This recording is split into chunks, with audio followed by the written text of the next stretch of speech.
The moon hung over Widows, Creek like a silver coin balanced on a gambler's knuckle waiting to fall.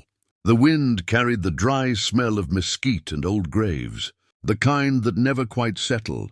Cole Riggins lay in the grass, breath hitching, every inhale sharp as a branding iron.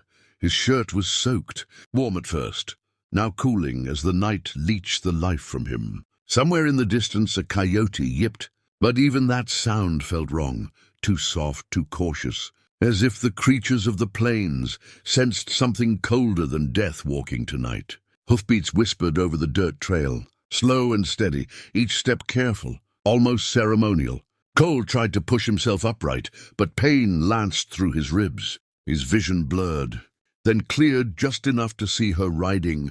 In Abigail, her silhouette was unmistakable, the same slight frame, the same flowing hair that used to catch every bit of sunlight. Only now it caught moonlight instead, and it gleamed white as frost. She stopped her horse beside him, the animal unnervingly calm. Her lantern glowed the pale blue of glacier ice, casting no warmth, only clarity, every shadow sharpened, every memory dragged forward like a corpse from the river.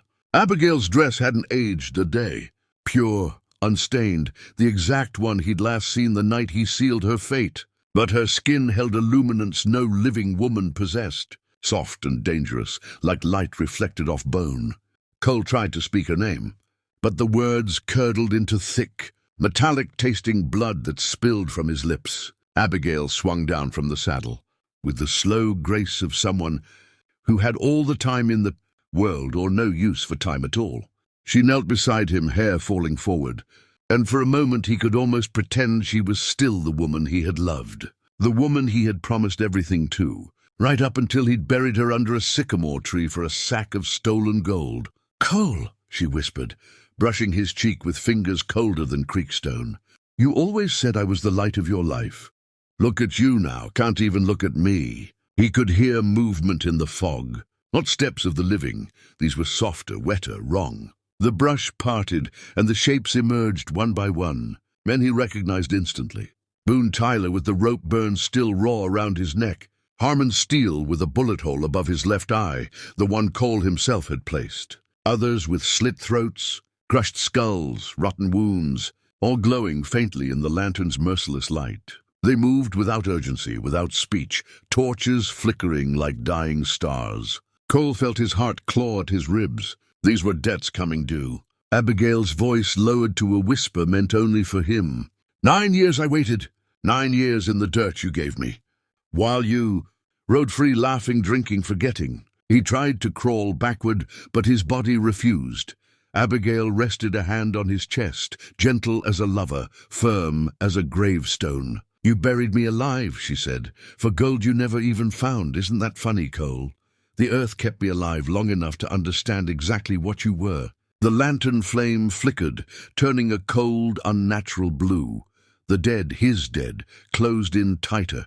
Their torches hissed as if the night itself recoiled from them.